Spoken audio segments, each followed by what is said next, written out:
guys, welcome back to another chapter of Love Me Twice, Save Me Thrice. So we are on to the second and last chapter of this fic.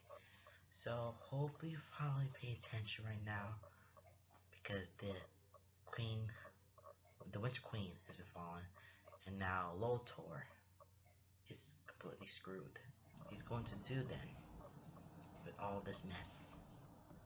So hope you guys enjoy this chapter 11 because it's about to go down a little bit, so let's do this. Chapter 10. Never give them your name. His feet are numb and his legs feel heavy. He feels the jolt of every step through his spine. It's jarring and stilted. His lungs are burning, breath coming ragged and shallow. His arm hangs near limp at his side, and the fire in his veins leveling out into a low simmer. With Corolia's help, but even her blood magic isn't able to calm his completely. Needles prickle beneath his skin, pain starting to throb as his adrenaline threatens to wane and exhaustion nips at his heels. Every breath, every step, every second that passes is agony, and yet he keeps running. Corellia is at his side, a steadfast presence that keeps pace. She is the hand on his back whenever he starts to slow, the hand on his arm that catches him when he trips and stumbles. She gets him going, pushing him forward with an urgency that tastes and burns like bile at the back of his tongue. Cosmo is at his other side. His paw slight and muted against the long grass. His presence gives Keith strength. The world is a blur as they run from that hill, from the standing stones where the shattered remains of the Winter Queen lie. Keith's focus wobbles and his vision drags. Gray dots dance in the corners of his eyes, obscuring the details of the forest around them. It's all he can to do face forward, to keep from falling, to keep running and merely trust Corellia to guide his direction. And as they run, fingers fall into step around them, not the tall, willowing dark silhouettes of the Queen's servants, but others who, from what he can see when they dart through his line of sight, are dressed like Corellia. Skin-tight suits and patches of armor, highlighted with glowing symbols that pierce the low-hanging fog of the forest, masks that hide their faces, smooth and without features, save for two glowing yellow eyes, don't hold the same animosity as the Queen's servants do. The Moar tribe, his mother's blood, his blood. They ran deep into the forest until the twilight sun is blocked out by gnarled, thick tree trunks, and a mist swallows everything whole. And then trees open up, revealing a clearing with a great oak in the center. No, two great oaks, whose trunks rise and come together, twisting into one tree. Branches long and thick, rising and falling around this clearing like a dome. And at the base of the tree is an archway, formed where the trunks weave together. An archway that shimmers, the faint translucent image of a veil shifting in the faint wind. A fairy! The others around him dart forward, sprinting without hesitation through the archway and fading from sight. But Keith's pace wavers. His body is too heavy, too sore, and exhaustion catches up quickly. He stumbles, balance thrown, and he doesn't have the stretch to recover. Keith! He knows that voice, knows the body that catches him before he can fall, limb and limb, but so strong and so sturdy. He falls into those arms and feels himself collapse, body melting as he feels the familiar warmth, the familiar cold bites of air, the familiar sense of rain, the familiar spark of magic where the bodies touch. Lance, he breathes, eyes closing, sighing when firm arms wrapped around him. But those arms shift him, force him to stand on his own so his hands can slip up to cup Keith's face, run through his hair and fingertips dancing across his cheeks. His voice shakes, breathless and frantic. Are you okay? His hands wrap around Lance's wrist, eyes open, trying to focus on that beautiful face and stormy blue gaze. He sighs again, forehead falling forward to press against Lance. Okay. She's gone. I'm okay. Oh, Keith. And then Lance's lips are on his, soft and delicate, gentle and lingering. They fit against his so perfectly. They're grounding in a way nothing else is. A kiss chases away the last of his adrenaline, ushering in exhaustion as he melts against Lance, but he doesn't mind. Not when Lance makes him feel so safe, so whole, so something is different. can't put his finger on it. Can't quite follow where the thought comes from. Can't quite parse through his muddled instincts and gut feelings to figure out where it's stemming from. But something is definitely different. With Lance, with them. Lance feels the same as he always has, pressed up against Keith. His body is the same. His touch is the same. His lips feel as they always have. Sweet and addicting and filled with promise. But this is something else. Something more. It's in the way their magic sparks together, in the way Lance's presence feels, like a pressure pressed against the edges of his mind. The air between them feels charged, static, in the ways that it never has, in different ways. It's something new in his chest, the sensation of something tight and heavy, a weight he hasn't felt before, an awareness of Lance that he's never felt before. It's not bad, but it's new, it's different, it's strange, and it doesn't have time to dwell on it as Lance pulls away, as Lance takes him by the arms and pulls him forward. We have to go. Hands pressed together, fingers intertwined. Lance pulls him to the fairy ring, and Keith concentrates on the warmth of his palm as the world shifts and bleeds and presses in around him. So after what happened to Keith, finally escapes with the members of Blade Memora, and he's running to that fairy ring alongside with Lance to escape from that winter court. Now, we're on to the other side of the summer court. Let's go at it. The Fae will attest that the summer lands are vastly different from the winter lands, but Keith doesn't quite agree. While the summer lands back any trace of snow, while it consists of rolling green landscapes, lush trees, filled out bushes, and fully bloomed flowers, while the air is warm and thick and fills his lungs heavily, while the scent of honey is on the wind and the buzz of bugs is a chorus and clamoring missing from the silent and beautifully still winter lands, there's still the vibration of magic in the air. It dances across the skin, playful and tingling, so different and yet so similar to the winterland's magic. Landscapes still have that sense of wonder, carved and sculpted from fairy tales, similar enough to the human realm for there to be a sense of comfort, but still riding the line of being too strange, too beautiful, too everything. The flowers are large and vibrant, the trees are tall and consuming, the undergrowth is wild and untamed. It's beautiful, but there's the same strange underlying sense of danger that Keith had felt in the Winterlands, the feeling of being on edge, this subtle malice in even the simplest of flowers. The Fae will state that the summer lands are vastly different, but Keith's starting to understand that differences between summer and winter aren't as opposite as he'd been led to believe. After all, just like the courts, Fae are Fae, and Fae realm is the far from black and white. The fairy ring takes them to the summer lands, and they run along after they pass through the portal. Keith's body aches, but Lance is at his side, holding onto him, being the strength that Keith finds waning. Cosmo and Corlia are there, too, and with their help, Keith doesn't fall. They don't stop until they're well into the woods, passing through thick undergrowth, pushing aside tangled thorn thickets to find hidden paths, using dangling vines to swing over rivers, until the eternal twilight can barely be seen peeking through the thick canopy, until they reach an area that has trails woven between three trunks, forming makeshift walls to encase a small clearing. There, a camp is already made, and there is where they settle. A fire is already burning, bringing light and warmth to their small, secluded glade. By the time Keith stumbles into the campsite, most of the Morphe are already there. They go about their business, setting things up, tending to wounds, but their masks are gone, and their hoods are down.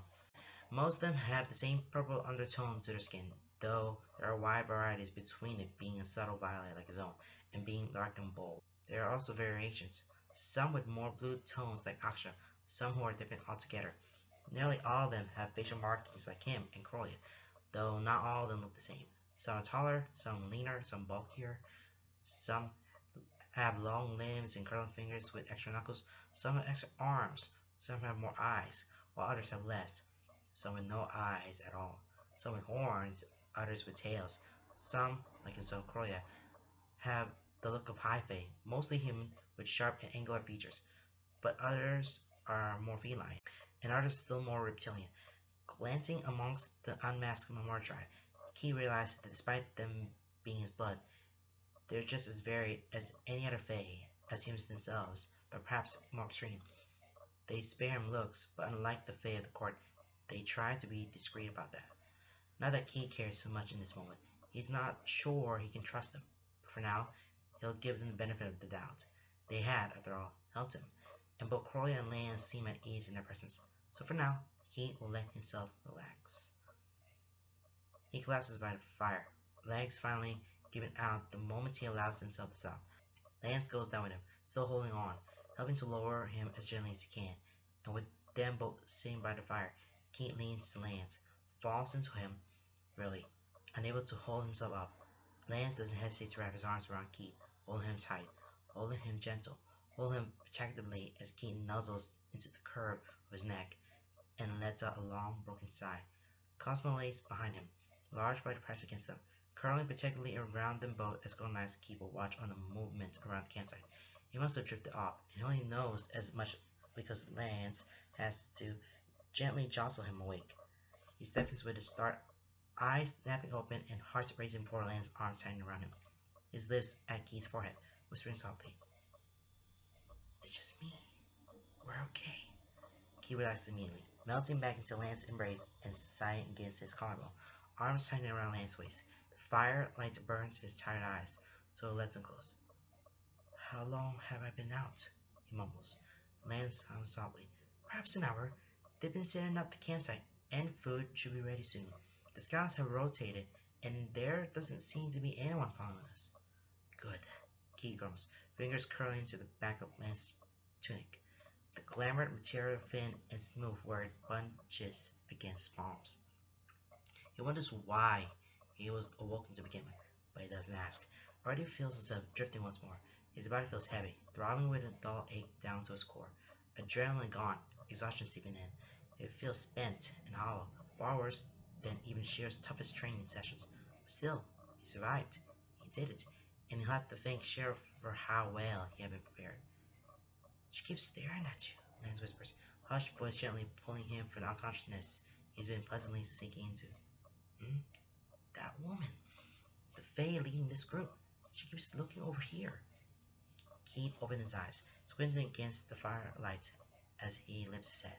He finds her easily enough. The camp has settled, the more Fae sitting around and gathered in small clusters, talking quietly amongst themselves. Corellia stands at the outer edge of the glade, speaking with a few Fae who must be scouts. She seems to notice his moment, or perhaps it's mere coincidence, but either way, she tilts her head and their eyes meet, and subtly, barely there in a way he knows from his own way expression, she smiles before turning back to the Fae. He can feel Lance go stiff, but Keith pays it little mind as he settles back against him, resting his head on Lance's shoulder with a soft exhale. "That's just Crowley." Lance's hand had been gently rubbing his back, tracing idle patterns and trailing soothing touches up and down his spine. But as this, Keith feels his touch still, falter for just a moment before continuing. "It's far more telling than the far too casual way," he says. "Oh, a friend of yours?" Keith gives a sharp, short exhale, a nearly formed snort. "Something like that," and then softer. "I met her at a court." Lance hums softly. "She was very adamant about helping you. She rallied the more tribe behind her, and set in a trap to lure out the queen and keep her servants busy. That was her idea." Keith said, opening his eyes enough to squint up at Lance, lips pursed to a scowl. "An idea to use you as bait?" Lance doesn't look at him, his own gaze lingering across the clearing where Crowley stands, but Keith watches as his features relax, melting and lifting to a small smile. "That part was my idea." "Idiots." Keith turns his head to mumble it against Lance's neck, pressing the kiss there in his voice weak. "Careful now, Knight," Lance whispers, teasing Lance. "It's dangerous to insult a Fae." "You won't hurt me," he says with an absolute certainty. "No," Lance says softly. "I won't." Keith smiles against his throat, heart giddy and chest warm. Beneath it all, there's still that odd feeling. The strangeness he feels, like a terror that hadn't been there before, one that goes beyond himself, and one that he certain Lance is at the end of. He'll have to ask about that. Not that he minds being connected to Lance. They've always had a connection. He's felt drawn to the man in ways that he can't explain, and in ways he can't define. But this feels different. far more solid than simple emotional connection, far more tangible than simply loving the man. But as he opens his mouth to ask, Lance beats into it with a question of his own. She seems very fixated on you. I have nothing to worry about, right? I said playfully, unceasing the lilt, keeping the voice light. But Keith knows Lance, and Lance's mask has never been very pristine around Keith. He can hear the subtle undertones of uncertainty, the subtext of worry. Keith presses his lips to the hollow Lance throat, a gentle and reassuring gesture that has Lance relaxing. Nothing to worry about, he says. He doesn't bother teasing Lance about it. He doesn't have the energy, and he'd rather put Lance at ease. So it falls out by mumbling, I think she's my mom. Lance stills, his breath hitching before he lets it out with a soft, Your mom? Yeah, he sighs, buries his face in Lance's shoulder, and curls closer, practically in the other man's lap. Beside them, Cosmo ships, filling in the space Key has made, resting the three of them closer. We haven't talked about it yet, but she gave me my true name, and it's just a feeling I get. Like I just know. Yeah, Lance breathes, fingers carding through Keith's hair, voice distant and thoughtful. Keith, that's, I know, but I don't. I don't want to talk to her yet. Not about that. There's just too much going on. Lance humps, and Keith feels it vibrate, where his hands press to Lance's back. After everything, when this is all resolved, and all the mantles are destroyed, you should talk to her. Yeah, I will. He ships, whispering softly, uncertainly. When do I talk to her? Can you be there? Of course, Lance says, pressing his lips to Keith's temple, breath warm against his skin. I will always be there when you need one. From here on out. It sounds like a promise. It resonates like a vow. It rings with truth. Okay, that settles in now, and they're settled right now in the camp. All the fire and everything. We have Lance, Keith, the Cosmo, and the Memorial Tribe. They're they're sticking themselves together in the other side of the court. That makes a lot much sense right there. Okay, let's get on. Like the winter court, the summer court is nestled at the heart of the valley, deepened with summer lands, rolling green mountains without a fleck of snow, border a near perfect circular valley. The mountains fall into rolling hills, flatten out to fields of tall grass that shift in the wind like waves. Flowers create splotches of color amongst the shades of green. The fields give way to a lake, perfect and pristine, waters blue and sparkling in the twilight, purples and oranges and reds reflecting off the surface, much like a hat off the snowfields of the winterlands. A land bridge cuts across the lake, connecting the shore to a singular island. A circular landmass in the center of the lake, large and imposing even from this distance, able to be seen from anywhere in the valley. It rises from the waters like a small mountain. Trees, vines, and moss decorate the stone buildings, wrapping up and around the island. It looks like a city, building up and spiraling to the tip, where the palace sits, carved from white stone that's draped in vines that bloom flowers of vibrant colors. There is no mistaking the grandeur and ostentatious display. Power practically radiates from the island, aura magic thick in the air and sticking to his skin like humidity, clogging up his lungs and putting him on edge. The summer court looks nothing like a winter court, yet it still fills him with dread all the same. Keith's is still unsettled, energy crackling and popping across his skin like static. But he's not sure if either sensation is remnants from coming through a fair ring or from being so close to another fair court. Lance stands beside him at the edge of a cliff, high up the mountains above the lake. Behind them, the rest of the Mora tribe step through the fair ring. He tears his gaze from the court to glance at Lance. He stands tall, chin held high, and eyes hard as he stares down the court. The marks beneath his eyes pulse faintly, steadily, like heartbeats, and the warm summer breeze dances playfully through his white hair. The white freckles across his nose shimmer like speckled snow, ears long and pointed, his features sharp and regal. His clothes are crafted expertly, shimmering in the twilight, forming fitting and rich, styling to the same sort of fashion Keith had come to associate with Fate courts, though summer fashion seems to be of brighter colors, and his eye is along the same vein. Lance has always been beautiful, but here, without his glamour, standing atop a mountain and gazing coolly down at the palace below, he's ethereal, he's otherworldly, and he has to reach out for his hand, snagging and tangling their fingers together, merely to assure himself that Lance is really here, that he saw it and he's real. Lance's gaze snaps down to her hands, and then moves up slowly to meet Keith's. His face is carefully crafted to sound impassive.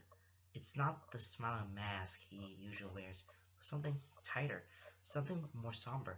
His jaw is tight, his features are smooth and lax, his blue eyes still, like the mirror surface of a pond. Yet, despite his perfect mask, Keith knows something is wrong. He can feel that branch in the air. It buzzes between them, tugging on that thing tied to Keith's chest. And he simply knows. He knows what Lance is trying to hide. But as Lance looks at him, his mask cracks, just barely, but just enough. His clenched jaw loosens, and the corner of his lips tucks into the smallest of smiles. The still surface of his eyes ripple. Something soft and fond leaking through the glass perfection. Keith squeezes his fingers, stepping closer until their arms are pressed together, keeping his voice low and private as he asks, "Aren't you happy to be back?" Because while he knows Lance hates being at court, he's never said as much, but he's implied it enough. They both know that for now. They're safe here. As much as they both love to go back to Keith's home, they can't, not until this whole thing is finished. As much as they hate it, until Keith's mantle is dissolved, he's safest here at the summer court. Allura has agreed to allow him refuge, under careful watch, until they wait forward from his little tour. Lance's eyes, a barely perceptible breath passing between his lips, and a slight sag to his shoulders, and turns back to the lake below. That ripple of fondness in his gaze hardened once more. Things are different now. Keith's quiet, lets the warm breeze roll past them as they stand atop the cliff. It plays with Lance's hair, but it barely warms the air around them. Lance's natural chill persists, but his hand is hot to the touch. Around them, the moral fade pause. Keith glances over his shoulder to meet Corolia's gaze. She lifts a brow, and gives a pointed tilt to his head. She nods and gestures for the others to follow as she heads down the twisting path. He waits until they're gone before he speaks. The court has been your home for years. What's so different now? Lance sighs through his nose before turning to Keith. Fingers still intertwined. His other hand comes up to rest on Keith's chest, right over his band, right over his heart. His clothes are glamour, nothing more than light and illusion magic. And he can feel the heat of Lance's palm, the bite of his nails when his fingers flex. His gaze is downturned, staring at his hand, and as he steps into Keith's space, his mask melts once more. Concern flickers across Lance's features, a hint of worry, a pinch of awe, a furrow to his brows, and a purse to his lips. You feel it, don't you? He asks, breathless and strained, as if he worried it might not be real, worried that Keith might not know what he means. But Keith understands, and Keith feels it. He lifts his free hand, covering Lance on his chest. I do. The strange feeling in his chest, something heavy tied to his soul. A cord he knows leads back to Lance. But I don't know what it is. Lance's head tilts aside. A small smile curls the corner of his lips, wistful and distant. It's all fate magic. The magic that's woven into our very souls. It's part of who we are. The same magic that binds us with our true names and keeps us tied to ancient fairy laws. It's the price we pay for our magic. His smile dims. The chill around them sends shivers down Keith's spine, making him lean to Lance's touch. As you know, we had to repay our debts. Keith nods, humming softly as his thumb caresses Lance's knuckles. The most valuable debit is a life debit. And you know how Fae laws are about the rule 3. If a Fae owes 3 unpaid life debts, their soul is eternally bound to the one who saved it. He looks up then, blue eyes are stormy and dark through his lashes, swirling with so much, far too much.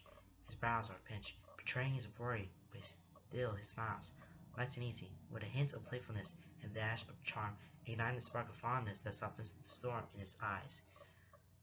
You saved my life 3 times, he says something, voice breathless and hoarse.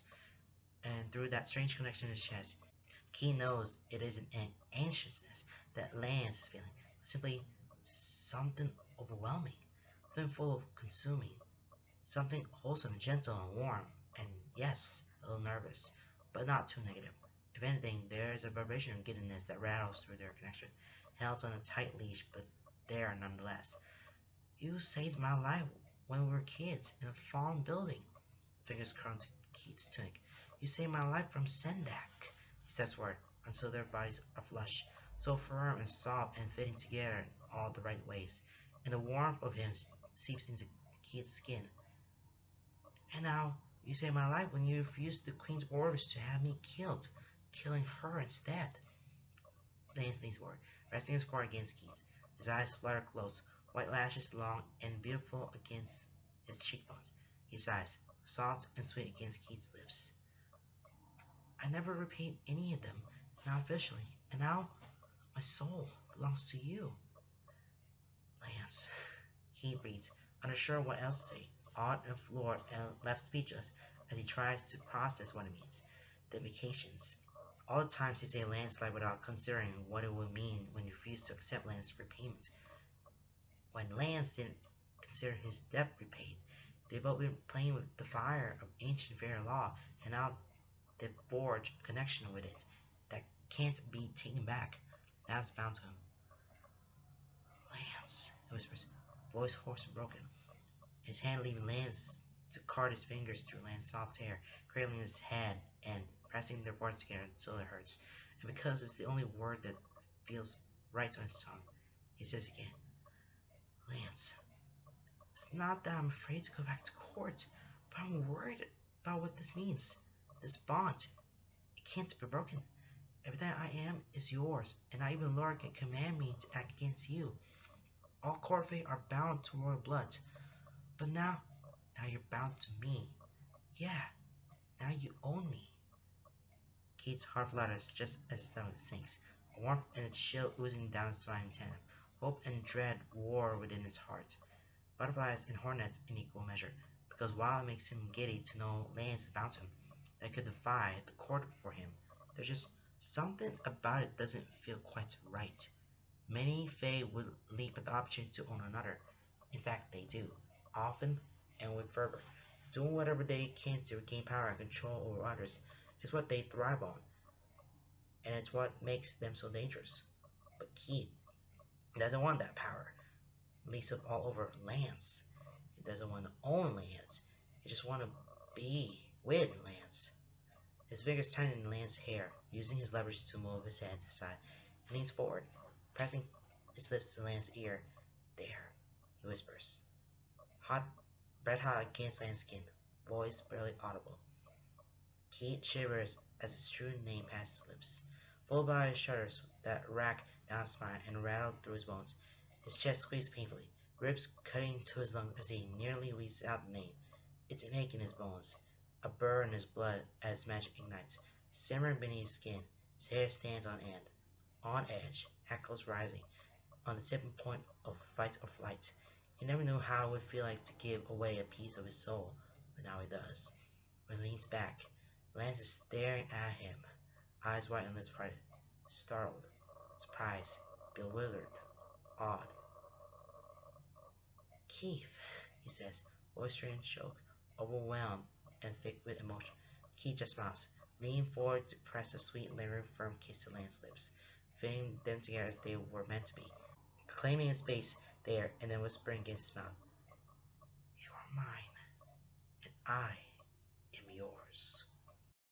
Do you feel that about that Lance moments going on? Yeah. Lance has to be owned. Lance owns Keith now, so that bond will never break. And but they had no choice to whisperly saying the name, his true identity or something like that. But I just don't want to know about it until when there's something that has to be a surprise. Okay. He has gotten glimpses of the mask Lance wears on court. He assured he knew. He had assumed he was prepared, but he's not. Not in the slightest. It's a gradual shift as they trail down the mountain path toward the lake. It begins with his hand slipping from Keith, reluctant but without lingering. He distances himself with every step, moving ahead of Keith. The Memora Faye, falling in step behind him so Lance is in the lead. Keith watches his chin lift and never fall, watches his shoulders pull back and relax, making his posture tall but casual. Even his stride changes. The way he shifts his weight as he walks, it becomes more languid, smooth, and graceful, effortless and light, with a clipped edge that's telling off his importance. The air around them grows colder, strange and foreign in contrast to the human heat. It doesn't just thin the air, it also gives a bite to it that stings at the back of Keith's throat and needles at his lungs. That, in and of itself, is unnerving. Lance's chill has always been welcome and comforting. It's never been harsh like the ice of the winter court. He's beginning to understand why the court Fae are where he lands, and how he's been able to hold his position for so long. For a moment, Keith watches the ground where Lance steps, half expecting ice to form in his wake. But no, the tall grass and vibrant flowers don't freeze. Lance touches the warm. And Keith also begins to understand just how strange the drastic dichotomy is in Lance's blood. The heat of his body and the chill in his presence, two entirely opposing forces by very nature, and yet they weave together seamlessly to form someone as beautiful, powerful, and dangerous as Lance. Because that's another thing that shifts. The inherent sense of danger Lance, despite being Fae, has never triggered Keith's instincts. Not wholly. In fact, Keith often let his guard down around him. He's grown comfortable in Lance's presence, finding his aura familiar and wholesome. But as Lance adopts his court mask, that changes. Small shifts, small changes, happening in the space between breaths, blinks, and steps. Pieces fall into place, building up a perfectly courtly Fae carved from smooth and impenetrable marble. He can't pinpoint what about it sets him on edge. But he feels his instincts flaring up. Fight or flight threatening to trigger, itching beneath his skin and making his hair stand on end. He can't see Lance's face, and he's glad for that. He's afraid of what he'll see. He had thought he'd be prepared, but he isn't. This isn't Lance. It occurs to him just how comfortable Lance is around him to have dropped so much of his guard.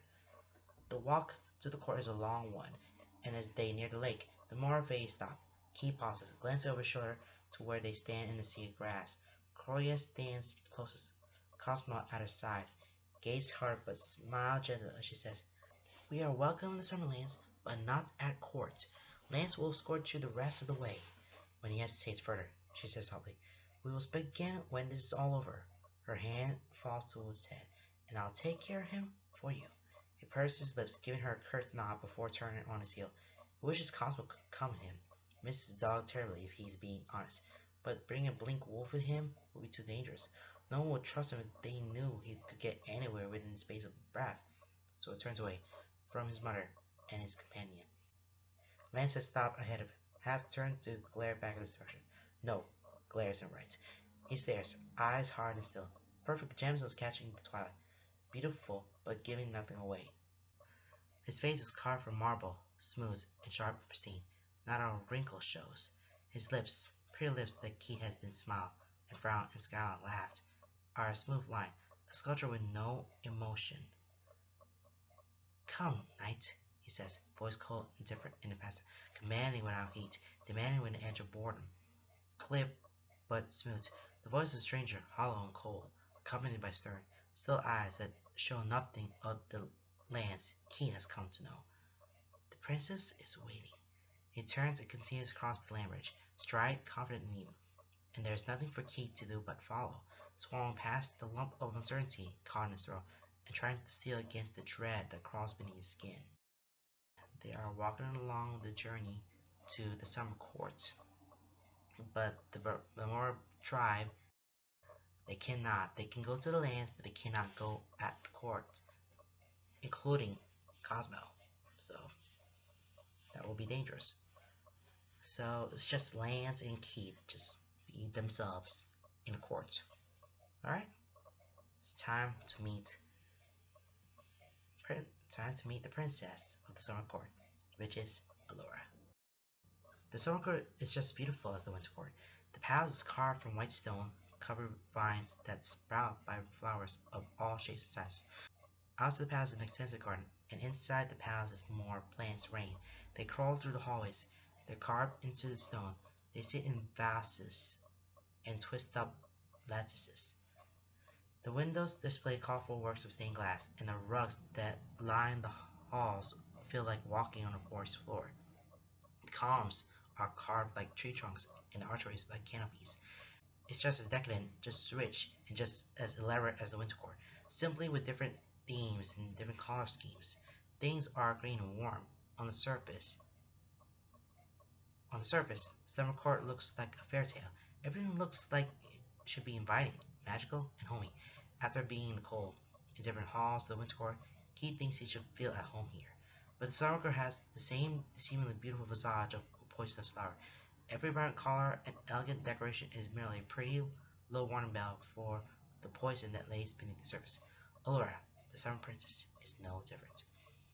Though no taller than himself, she stands with a presence that dwarfs him, smooth dark skin and thick white hair that's piled high on her head, falling in twisting tendrils to frame her sharp features, gemstone eyes that glare different shades, shifting and refracting the internal twilight. He's seen her once before, when he first took the mantle at night, and she took his memories from him. Then she had been beautiful, imitating, but gentle. He had seen the side of her that Lance called friend, the side that was word for Lance and regretful for Keith's situation. Here now, she is something else entirely, powerful, untouchable. Her gown shifts and sways in the summer breeze that wraps around them like a dry wind, completely negating Lance's chill. She watches them approach from the top of the stone steps leading into the palace. Stepped to ask, otherworldly, in another light, she could almost be considered human but something more. And seeing her watch them climb the steps, he stands how cultures around the world have modeled their gods and goddesses of faith. Behind her and off to the side, standing firm and passive, stands Shiro, tall and broad, dressed in regal armor, emblazoned with a symbol of his knighthood across the breast, hand resting on the handle of a sword that hangs from his hips. His glamour is gone, and his Keaton sighs, and he stumbles. He's never seen Shiro with a glamour.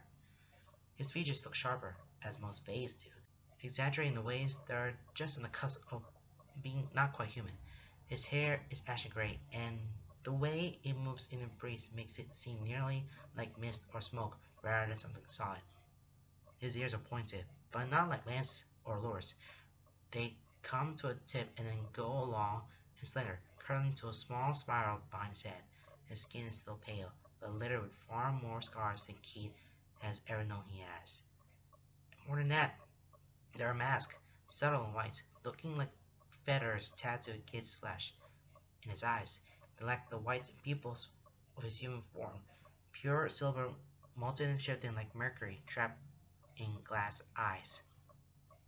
Shiro is still imposing indifference, with a slight crease between his brows and lips pressed to a thin line. It's the same sort of mask that Keith has come to expect from the Fae, but Shiro hadn't been raised at court, and has been in the human realm for a long, long time. As their eyes meet, Keith sees his mask crumble, sees a flicker of surprise dart across his eyes as they widen briefly, lips parting as his jaw falls open. And then, just as quickly as it comes, he schools his features, but not without an added scowl of effort. The silver depths of his eyes, however, swirl with far more motion than it lets itself show. It takes every ounce of willpower that Keith possesses to stay behind Lance, to keep his feet rooted to the stone, and not to run up the steps and throw himself at Shiro. While they seem alone, Keith knows they're not. Only Laura and Shiro stand in the open, awaiting their arrival, but Keith can feel the eyes on them. Has felt the entire walk up through the island, and can see the moment out of the corner of his eyes as they hide within the vines and hedges and trees. The palace is shaped like a forest, and from that forest, the eyes of the court watch, eager, curious, and hungry. Princess, Lance says in greeting, respectful as he gives a proper bow. I brought the Winter Knight and good news. Our plan has worked. The Winter Queen is dead. Allura doesn't look at once. Eyes kept steady on Lance as she inclines her head. Good news indeed.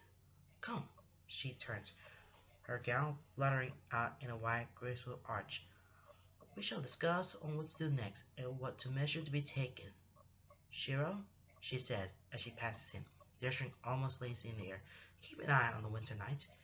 He isn't to move from this spot until otherwise ordered. Yes, Your Majesty, Shiro says, bowing as he leaves. She takes her place at the top of the steps as the doors to the palace close behind her and lands. He crosses his arms over his chest, staring Keith down. And there they wait.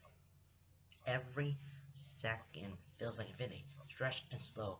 He stays as still as he can, shifting his weight on occasion as he mirrors Shiro stands, arms over his chest and scowling. It's surprisingly easy to slip back into the knight persona he had crafted while at the Winter Court. He only hopes it works just as well here. The passage of time is impossible to tell. The twilight never moves. Seconds pass only in his heartbeat, and the space between breaths. And still he stares down at Shiro, gaze locked, both still as stone, trying to project a show of knights, all the while silently trying to communicate with eyes alone. It's hard to read Shiro like this, with his eyes entirely silver, but he still thinks he can read the shift in the waves in that molten gaze. He wonders what Shiro thinks about his own fate form, hopes that Shiro can still read him too. He uses Shiro as a focal point, grounding himself in the moment, in only each other, using that focus to block out the Fae that watch. He can hear them, creeping and slithering through the underbrush and across stone. He can hear their whispers filling up the silence in the princess's absence. He can see them move out of the corner of his eye, and his instincts crawl with desire to shy away. But still he holds firm, using Shiro as an anchor of strength. He can practically hear his voice. Patience yields focus. He's lost in it, letting time slip away and dragging in equal measure, sinking into the same headspace he used to get by in the Winter Court, and startles when one of the doors behind Shiro open. Not both, only one, only cracked wide enough for one person to slip out. Lands. Keith feels his shoulders relax and hopes his face doesn't give him away. Court lane's still there, still perfect and pristine, and so incredibly far out of his reach, carved from ice and radiant power with every step. Shiro, Keith has heard him say Shiro's name many times before, but never like this, never with commanding indifference and a chill frosting his words. He steps up next to Shiro, holding out a hand. A collar dangles from his fingertips, carved from the smooth white crystal. Put this on the winter night. Shiro says nothing, merely nods stiffly as he takes the collar, but Keith can see the purse of his lips and the way his symbol ticks as he works his jaw. Shiro moves down the steps toward him. Moments clit, graceful and radiating power. Bow your head, he says as he stops in front of Keith. And while Keith knows he's trying to sound carefully neutral, there's a softness at the edge of his words and a crack deepens the voice. Keith does as he asks, and Shiro gently closes the collar around his neck. As soon as he snaps to pass, Keith gasps. It's suffocating. Crystal is cool to the touch and settles heavily against his collarbones. He can feel it sapping his energy immediately, and while it's loose enough to barely touch his neck, it feels like he's choking. His magic flees from his veins, shrinking into his core, thrashing and riffing as it fights to be free, with a force deep inside him. He can feel it, but only barely, only enough to feel it ever in his chest, and then no more. It feels a lot like how he grew up, locking his own magic away. He hadn't realized just how much he'd grown used to having that magic simmering in his veins at all times, or how comforting it has become while trapped in the Pharaoh. That is, until it's gone. It feels hollow, helpless, vulnerable, and cold. I'm sorry, Shiro mutters, lips barely moving and voice low enough to say between the two of them. Looks up to meet Keith's gaze. Even though Keith finds his solid color eyes difficult to read, there's no mistaking the lines of strain around them. We'll get you out of this, Keith. I promise. We'll find a way to free you. Keith lets his lips tug into the shadow of a smile, one far too slight for the watchful court Fae to see, but one he knows Shiro can see. He longs to reach out for Shiro, to squeeze shoulder or forward himself to a hug. But he doesn't. He can't. As long as Lord doesn't try to weasel out of our deal, we're both going to be free. Shiro sighs softly through his nose, mercury eyes swirling wistfully. Wouldn't that be a dream? It'll be our reality, Keith says firmly. Winter night! His voice cuts through the air, sharp and commanding, yet layered with a lazy source of boredom. Come! Keith swears he sees a smile shimmering, shows both eyes. Go ahead, he'll take care of you. Keith does his best to school his features as Shiro steps aside to let him pass, muttering himself. I know, as he stares up the steps at the man waiting for him. He hates to admit how he feels walking up the steps, intimidated and unnerved by Lance's gaze locked on him, dark and intense, making his skin shiver and crawl with uncertainty. But as he stops in front of Faye, watching carefully as he sees the slight dip of his shoulder, the softening in the hard lines around his lips, but the brief but bright glint in his eyes. And the next breath he takes is easier because of it. Prince Allura has put you under my ward, Lance says, lifting a hand and curling his fingers as he spins the seal. Come! He follows Lance, follows him through the great oak doors into the palace of the summer court, follows him in a respectful distance, carefully keeping his steps from being too eager, as Lance leads into the twisting, winding halls, where the winter court had been hard angles, but vaulted ceilings and grand open spaces. The summer court is different. All the halls around it curve, spiraling them deeper and deeper into the past. Suki is sure it's meant to confuse and confound visitors, losing them until they can never leave. Now again, the winter court had been a maze, but the summer court is like being lost in a jungle, where nothing is predictable and everything is wild. The ceilings are low, carvings and statues and plants giving everything a feeling of being closed in. It will be homey, were it not for the underlying feeling of hostility that Keith feels creeping in the shadows. They move through the levels of the palace, both by incline and by steps. Dark halls lit by dancing motes of lights and fireflies, trapped in crystal spheres that hang from vines. He can feel the eyes on them, can feel the weight of the stairs, it can feel the present aura of the summer fade. Some like a hot, dry wind, some bring with them the sickly, sweet scent of wildflowers, some bathe in the salt of the sea, some thick and rotting, head heated and humid and clinging to his skin like sweat. Lance keeps head forward, eyes locked in the destination that Keith can't see. He follows Lance's lead, gaze focused on Lance and only Lance. Stay close enough to feel his familiar and confident chill, smelling the scent of fresh rain on the warm beach, ignoring the heavy stares and whispered voices, just as he had at the winter court. The stares, however, grow less and less frequent the deeper they move into the past. The whispers become softer until they fade away, until all Keith can hear is the soft sound of footsteps on the mossy stones and the cry of crickets and cicadas. Lance leads them down the wide hall, empty and elaborately decorated, and Keith knows enough from his own time in the winter court that this must be the royal wing. Lance leads him to a door, dark wood, carved with flowers, tucked with two pillars shaped like trees, half hidden by hanging vines. As he touches the handle, Keith feels a surge of cold and hears the door click open. Lance steps through the curtained vines, pushing the door open and moving into the room beyond. Keith follows after him, and he gets the briefest impression of a bedroom before Lance is turning on him, slamming the door shut and shoving Keith up against it, and then Lance is pressed up against him. His warm, familiar, and welcoming, chasing away the chill Keith feels at the absence of his own magic heat. His body soft and solid, fitting against Keith's in all the ways he loves. Lance's hands are at his chest, flitting nervously around his neck and the collar before cupping his jaw in his palms, long fingers sinking to his hair as he kisses Keith, hard and desperate, and all teeth and pressure and soft lips as he whispers, I'm sorry, Keith, I'm so sorry.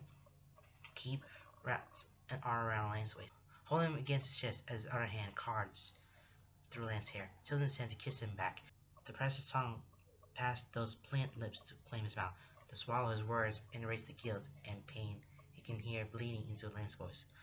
I'm not sure I'll get used to that, Keith says as they pull apart to catch a breath, and leans back far enough to rest his head against the door, still close enough to feel Lance's heavy breath against his lips, but far enough away to get a good look at him. Court Lance has melted away, leaving the soft, playful, affectionate Lance they fell for twice. His hand slides from behind Lance's head to cup his cheek, and Lance immediately nuzzled into his palm. Used to what? He mumbles. You apologizing. Faye, shouldn't apologize. Lance hops without a soft scoot, practically rolling his eyes as his gaze lifts to Keith, A smirk teases the edge of his lips, wet and pink from Keith's kiss.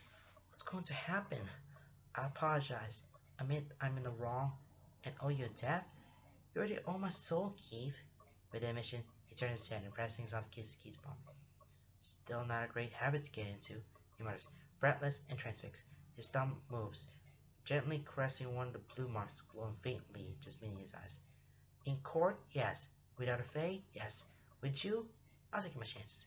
He gives Keith a cheeky little wink before turning briefly, shut off with a sigh. Spending so much time with you and Hawkins, Shiro must have domesticated me. I didn't think twice before apologizing to you. Keith scoops, lights him with Look how far you've fallen. From favorite of the summer princess to apologizing to an iron blood. I saw the flickers across Lance's face. Ripple of understanding that Keith can't piece together before it settles into music. Lance chuckles, lights and giddy, bordering on gently hysterical as his eyes shut, turning his face to hide Keith's hand. I suppose you're right, and I suppose my grammar is never wrong. What does? But I'm sorry about this. Lance interrupts, tapping a fingernail against the crystal collar. His humor fades, replaced with a further guilt. It dampens your magic. I didn't want to put it on you, and I did Laura, but it was the only way the court would be comfortable letting you walk free. Laura gave me a choice. Either we collar you, and you will be allowed to wait as my wards in my rooms, or you will have to wait in the dungeon. I'm glad you chose the collar then. Lance has a sob snort. Yeah, me too. But I'm so sorry you have to wear it. His fingers gently trace the inside curve, brushing against Keith's neck. It must be uncomfortable. He shrugs. I use my suppress my magic all the time. It sort of feels like that.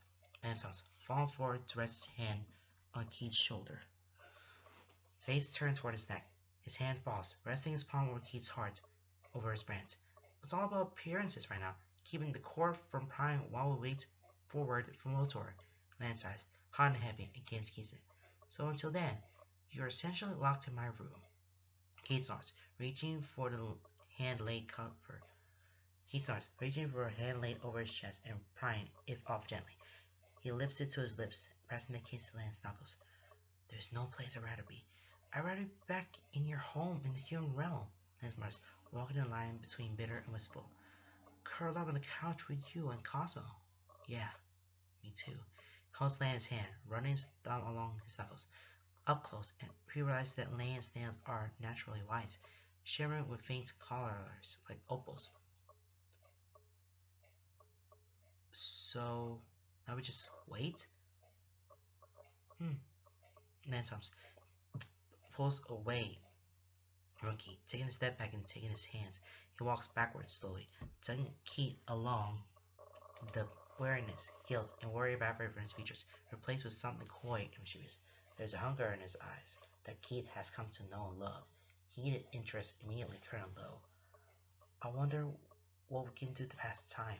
Kimos, stalking after Lance, voice slow and rough. He sees Lance shudder, and when he pushes into his face and pulls him back against his chest, Lance melts immediately into his embrace. I can think of new things, he says quietly, fingers playing with the ends of Keith's hair, eyes lidded and irises swirling back. His hips roll forward in a long and slow grind, and Keith's breath stutters. I miss you. Keith kisses him hard, tongue licking to his pliant mouth, groaning when Lance's hands curl tight into his hair. He steps forward, toppling them both onto a large, soft bed, eager to lose himself in the man he loves and the man he missed so goddamn much. Okay, that was nice. Lance's room locked in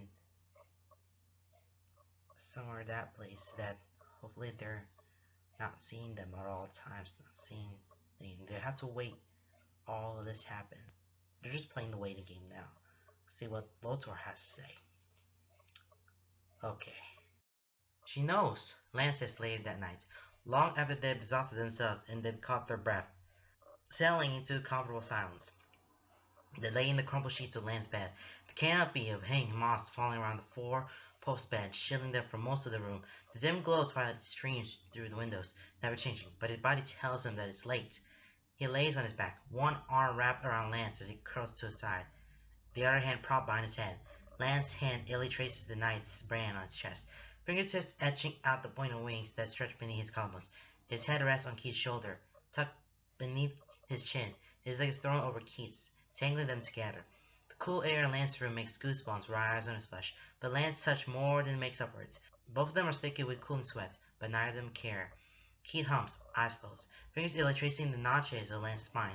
He doesn't need to ask to know what he means, Laura. What does she know? That I'm tied to you, he says, breath tickling Keith's chest.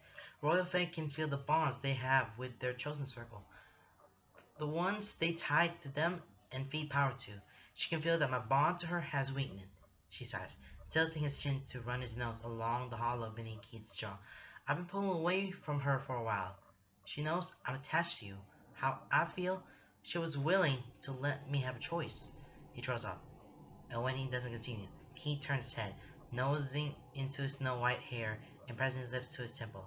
Now, there's no choice. For now, we are keeping up appearances until the mantles are lifted.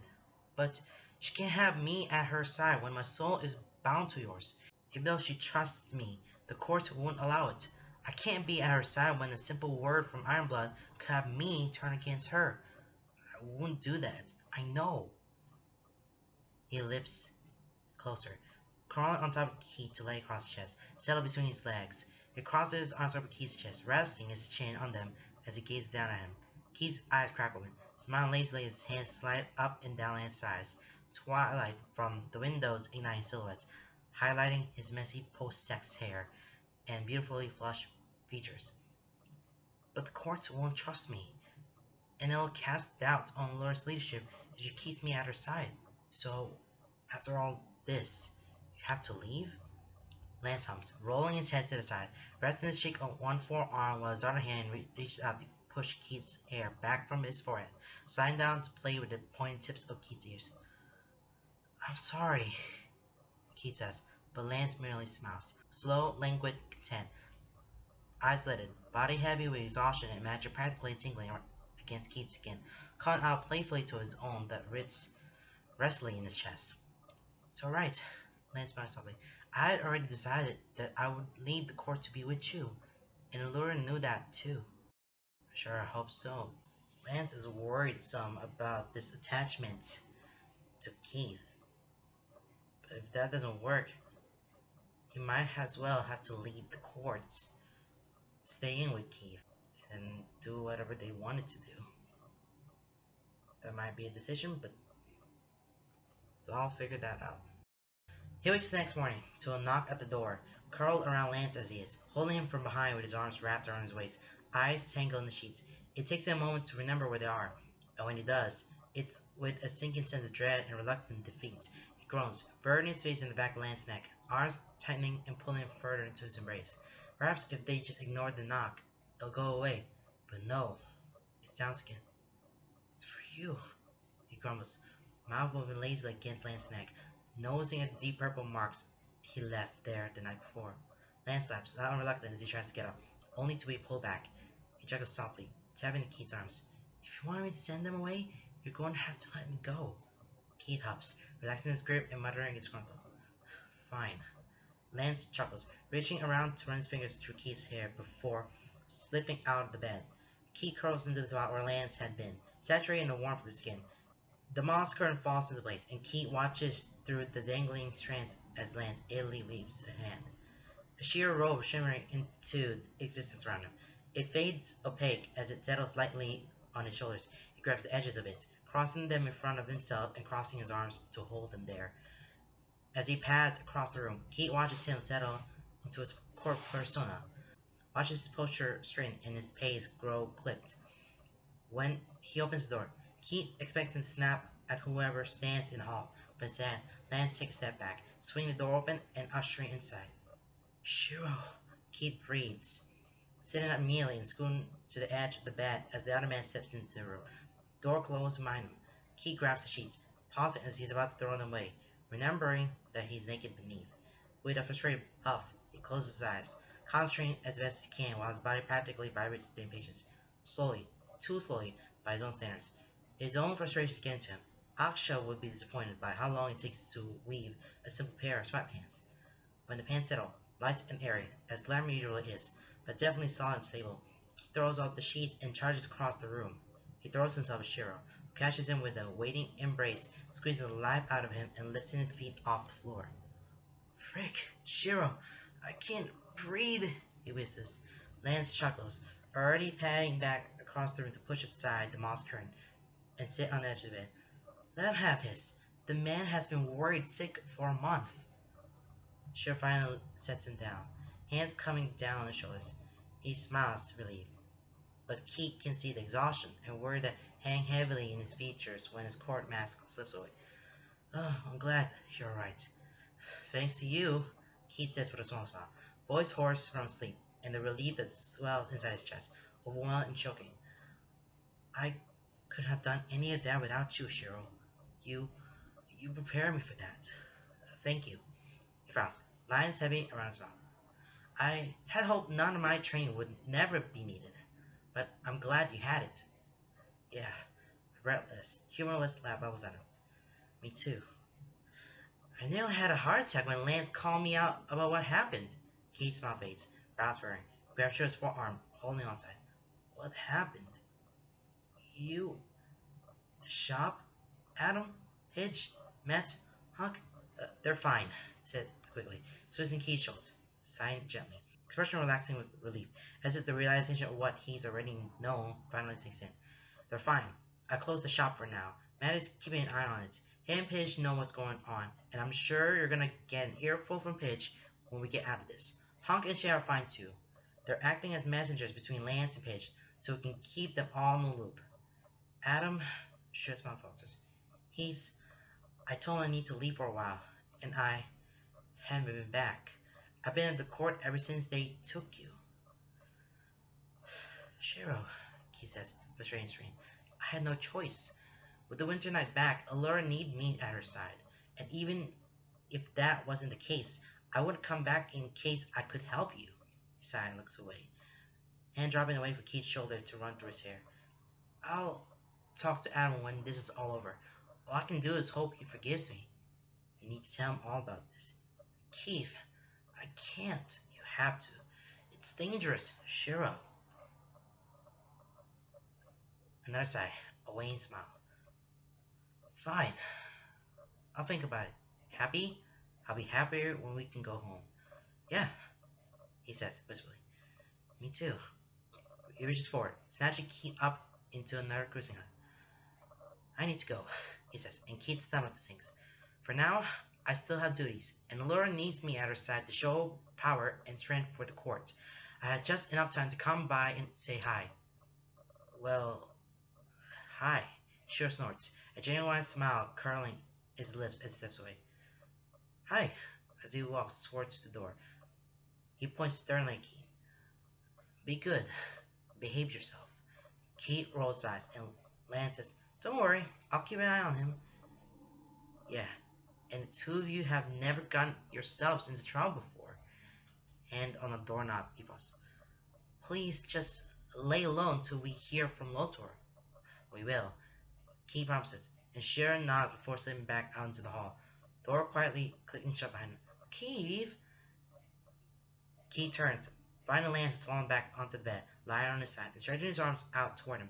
Fingertips curling as he beckons. His glamour robe has faded away. Miles of smooth, brown skin on display and set on fire with internal twilight that filters through the windows.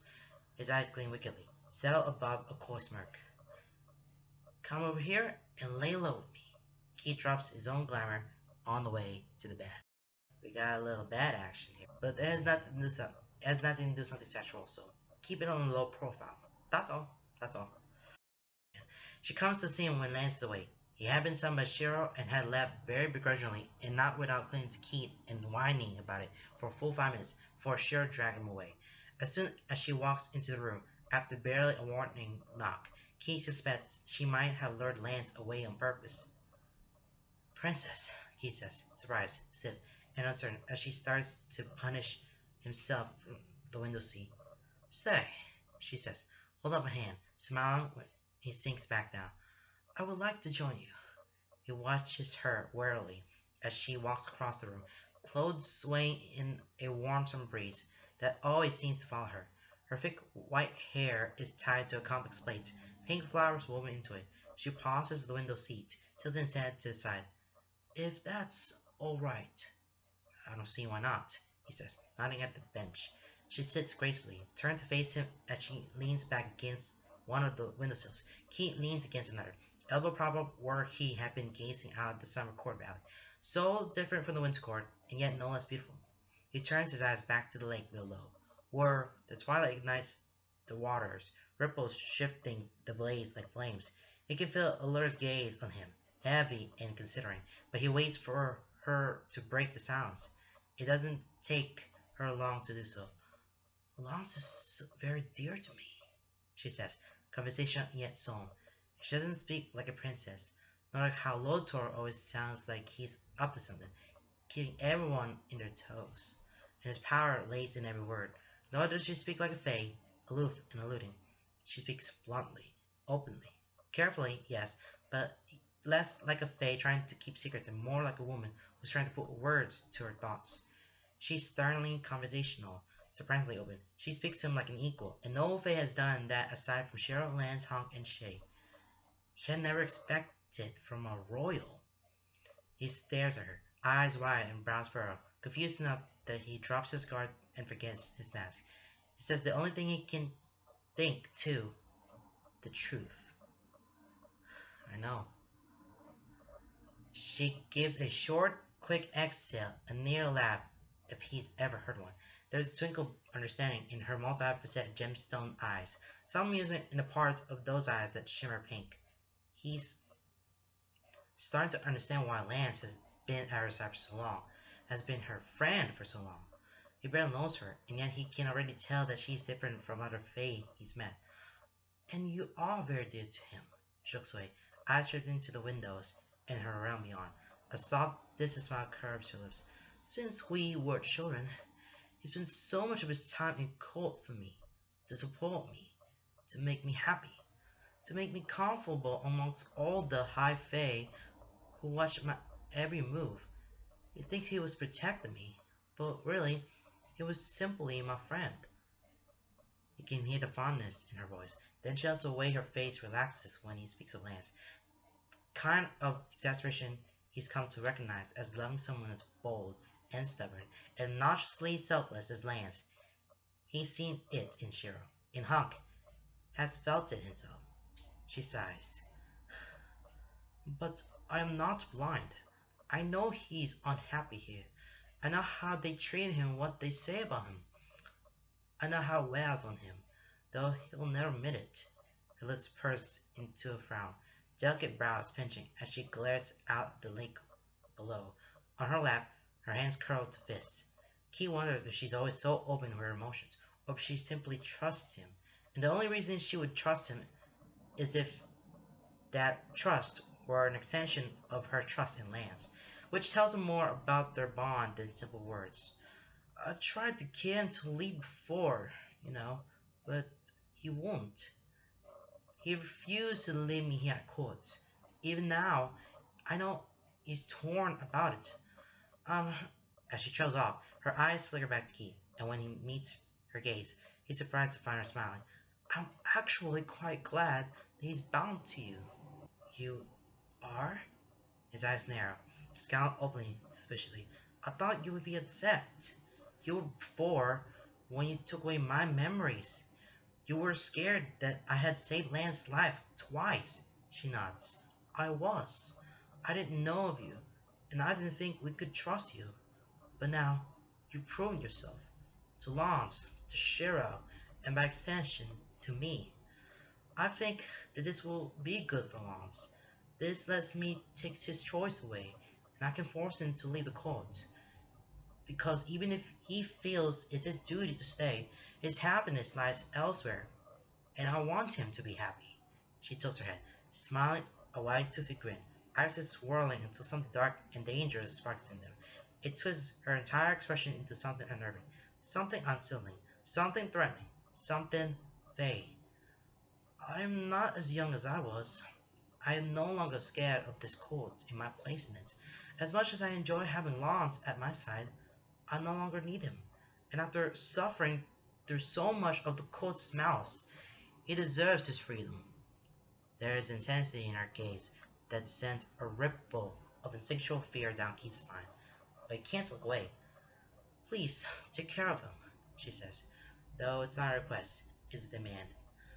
I will, he says, honestly, without a moment of hesitation. You'll have his heart. And while she's still almost threateningly serious, he can sense the wistful tone she tries to hide. And he has mine. I know, she says with a smile. Far more genuine and far more warm. She chuckles, and the remnants of the terrifying royal Faye personified. I know years ago, and I'm glad that hasn't changed. He finds himself smiling, unable to help it with Lance as a subject. Me too. Sound settles over the room, strangely comfortable, given the differences between them. They've been brought together by a common affection for Lance, and Keith can feel an odd and unexpected sort of contentment woven into these moments. It's strange, but not unwelcome. Alora's eyes drip over the room, settling on a small table in the corner, atop which sits a familiar game board. She nods to it. Do you play? Keith's gaze follows hers, lips pursing. I know how. Care to pass the time? He glanced at her, sees the dewy smile and challenge glint in her eyes. He finds himself shrugging. Sure, why not? When Lance returns later, he's surprised to find Laura's there. Unsurprising, however, is the wind streak under her belt and the disgruntled scowl Keith wears. Lance merely chuckles, running his hands soothingly through Keith's hair before taking a seat, right there on his lap. Keith's arms wrapped around his chest, chin resting on his shoulder, as he watches Lance give a princess a run for her money. Well, it finally comes to terms between Keith and Allura. Allura didn't trust Keith before. Now, she finally proven herself for Keith that, yeah, I think Keith might be more trustful to protect Lance from if there's any, well, this winter court coming after them, staring at and giving them a slight. It would be very bad. But it works at the end, you know? It works at the end. While he's eager to have everything be over, he does enjoy his time alone with Lance, hidden away with the confines of Lance's room, a burrow of privacy within the courts, nestled in with house ceilings, beautiful plants, and lush fabrics, surrounded by magic in each other. With Lance here, far from the eyes of watchful Fae, without the overhang or worry over his night duties, he has actually come to enjoy the fairy realm, the magic buzzing in the air like static. How Lance looks here, without his glamour, beautiful in its full glory. Lance's room has a bathroom attached, with a pool-like pond of a bathtub sunk into the floor, lined with two river stones. He lounges in it, enjoying the scent of wildflowers and honey from the oils Lance had dropped into the water, using his magic to heat until Keith's muscles relax, and the steam wafts through the room. He leans back against the edge, sitting on a stone bench within, arms laid out across the lip of the pool, legs spread wide beneath the waters. He watches Lance cross the room, sitting in front of a vanity carved from stone vines, holding a mirror lined with flowers. He does some sort of routine with practiced graceful motions, using a variety of creams and scrubs. And when he's finally finished and stands, turning to face Keith, his silken glamour robe fades away. Legs that could go on for days and hold onto Keith's hips with a crushing strength. The coral interest that gathers low is hot and heady. Keith's eyes lit in the dark as he watches Lance step into the water, slowly sinking to the depths. He holds Keith's gaze, a smirk curving his lips. He's shameless in his hunger and desire, and knows exactly what he does to Keith. When Lance reaches him, he straddles his lap, knees bracketing his hips as he settles atop Keith's thighs. Long, slender, attentive fingers starts at his stomach, making their way easily, agonizingly slowly, up the expanse of Keith's chest, sliding over his shoulders as he leans forward, resting their bodies flush as his arms wrapped around him, hands settling in his hair. Keith's hands slip beneath the water, rubbing Lance's legs from thigh to hips, up to his waist, around to his ass, and back again. Lance hums, tilts his head, aligning their mouths without closing the distance. His gaze, however, is fixated just to Keith's left, his fingers idly tracing along the pointed edges of Keith's ear, tip, and lobe. Keith searches his face, the open curiosity and childlike wonder. Is it strange? He asks, voice hushed and hoarse, whispered between them. Lance's eyes flicker to his, understanding passing between them. He knows that Keith doesn't just mean his ears. Lance sounds thoughtfully. I thought it would be. His fingers slide from Keith's ear and into his hair, pulling forward the magenta strands, letting them slide through his grip. His hand then moves to cup Keith's jaw, thumb brushing along his cheekbone. He smiles with agonizing fondness that makes Keith's heart squeeze and steals the breath from his lungs. But you're still you. You still look like you. Do I look strange? No, he breathes, leaning forward to rub his nose against Lance. Mouths teasingly closed, lips parted. You're beautiful. So are you. Lance holds him gently as he leans in to kiss him, to stop their lips together and push his tongue to Keith's waiting mouth. To explore and claim, languid and slow, taking his time to memorize, to taste, to make Keith feel everything. Every ounce of tender affection and longing and aching desperation. Keith's short claws dig into Lance's hips as they start to move, as he begins a slow grind, leaning to Keith's chest, falling forward into their embrace. Arms wrapped around his shoulders to hold on, and Keith takes charge of their pace. Water splashes from the pool, spilling out across the stone tiles of Lance's bathroom. Neither of them mind.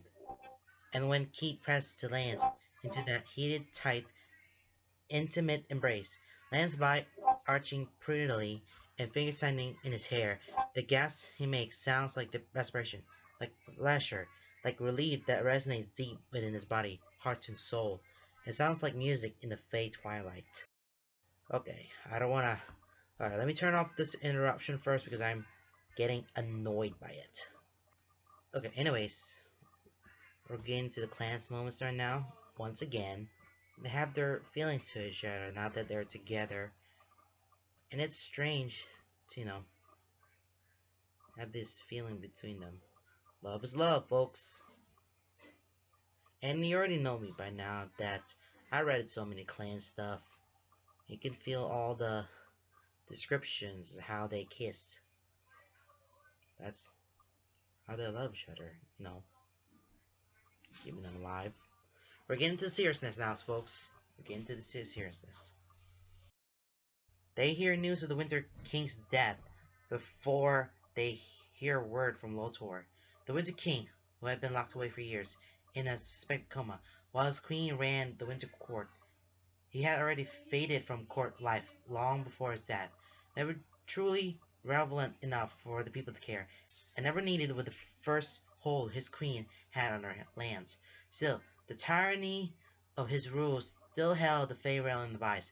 The prophecy that said a half-blood would be his fall was a thorn in his side he sought to eradicate, until all half-bloods carried a brand in their hood that causes suspicion, wariness, and hate wherever they went. Without the queen to guard him in his valuable states, whatever state that might have been, he was left defenseless. By then, word had spread across the realm that the queen had been felled by the Winter Knight, an iron blood who had snuck into the court to assassinate her. Gossip has it that the people blame Keith for the king's death, too. Indirect as it might be, Fey prophecies are rarely straightforward, and they believe that he's the half-blood who caused the king's final fall. Perhaps, in a way, he is. He did, after all, rid the king of his only defense. But when they finally get a word from Lotor about meeting them to complete their deal, it's accompanied with an offhanded comment that he was able to deal with his father. And they know that Keith isn't the half-blood who felled the Winter King. We're into the ready now. We're into the ready, set, aim, fire, or something like that. Okay, we're on the end. They meet Lotor in the wild lands, atop a craggy hillside, not a tree in sight. Thick moss like grass covers the ground, oozing moisture with every step. Rocks and gravel cut through the landscape. Tears in the greenery. Fog hangs slow, obscuring their vision. Keith walks with the summer envoy. Alora leads the way, head held high and regal, flanked by her three most trusted advisors, Rommel, Lance, and their eccentric older Fae called Karan. Keith and Shira fall behind, trailed after by a couple of Alora's royal guard. As they approach the tallest hill, they can see the figures in the fog. Lothar awaits them. His generals fan out behind him. His gaze is locked on Laura as they approach. Smile easy and shark-like, practically oozing excitement and smug pride. It's unnerving the way most Fae are, but Key can recognize more childish glee radiating from him than malice. He makes brief eye contact with Aksha, offering a small nod that's returned. Princess, Lotus says as they approach, falling to a low, respectful bow. It is a pleasure, as always, to be graced with your presence. He strins, grin widely. I do look forward to doing more business with you in the future. After all, he says with a slouch. Now that I am the Winter King, there are many knots woven between our courts that I would like to disentangle. Alara regards him coolly, her mask of indifference pristine and smooth as porcelain, giving nothing away, her eyes as hard and reflective as glass. She looks him up and down for a moment, praising him silently. To his credit, he doesn't fidget under her stare. Finally, she nods. We have many things to discuss for the future of our own, but everything has time and place. Let us begin with fulfilling our deal. She lifts a hand, making a general, graceful way with her fingers. Shiro starts walking forward, and Keith follows him a second later. The rest of the Fae from the two parties stand in half circles around them, and Shiro and Keith take their places in front of the Summer Princess and Winter King. Shiro lets his glamour tunic fade, exposing his chest, and Keith follows his lead. They stand side by side, the twin-winged seven-pointed star brand blazing across their chests. Lothar holds a hand out to Laura. Our first step toward a more unified future would be to dismantle the weapons our courts use against one another. She takes his hand, setting hers delicately in his palm. She turns then to Shiro, placing her other hand flat against his chest, over the star. Lothar does the same, towering over Keith and placing his large hand against his chest. His palm is cold to the touch. Night, Lothar and Laura say it together, voices clipped loud and formal. I hereby strip you of the mantle of power bestowed upon your blood by my ancestors. I hereby relieve you of your duties. With the authority of my royal blood, I hereby dissolve the power of the Knights' mantle. A wind picks up, and the fog grows thick. Allura and Lotar's eyes begin to glow, pulsing with white light that overtakes everything. A spark between their joined hands, igniting down their arms, a white light that flows the path of their veins, glowing beneath the skin. Hairline fractures across their flesh, up in one arm, across their chest, and up their necks. Down the other arm to their hands pressed to Keith and Shiro's chest. It burns. It burns like ice, far too cold and far too overwhelming, searing across Keith's chest in a wave of blinding pain. It triggers a memory, the burning of the brand so long ago when it had inked itself across his flesh and sunk into his veins. He stiffens, jaw clamping shut against a wordless shout, and then a hand touches his. Shiro's. He's not sure they're supposed to hold hands. He's pretty sure that it's not good decorum, but Keith doesn't give it. He grabs at Shiro's hand and squeezes until both their knuckles are white. But the pain in his hand is grounding, and using Shiro as an anchor, he shuts his eyes tight and weathers through the storm of agony. It lasts for an eternity. It lasts for a single second. The pain never ceases, and yet it's over in a breath. As Lotar's hand pulls away, Keith falls to his knees, and beside him, he feels Shiro hit the ground as well, but he lets go of his hand, falling forward on hands and knees, head bowed forward as he pants, breaths raspy and shallow, swallowing thick around the echo of pain that still resonates in his chest, nerves on fire, limbs shaking. A rush of cold wind, and suddenly there is a warm hand cupping his chin, gently but firmly lifting his head, until he meets with the prettiest blue eyes he's ever seen, and a smile that could rival the moon. Lance, he breathes, voice. Oh, Keith, Lance whispers, hands grabbing to drag him forward. Keith falls into his embrace, willingly and wholly. Sighs as strong arms wrap around him. He buries his face in the crook of Lance's shoulder, breathing in the scent of summer rain as he lifts his arms around Lance's waist. Is it over?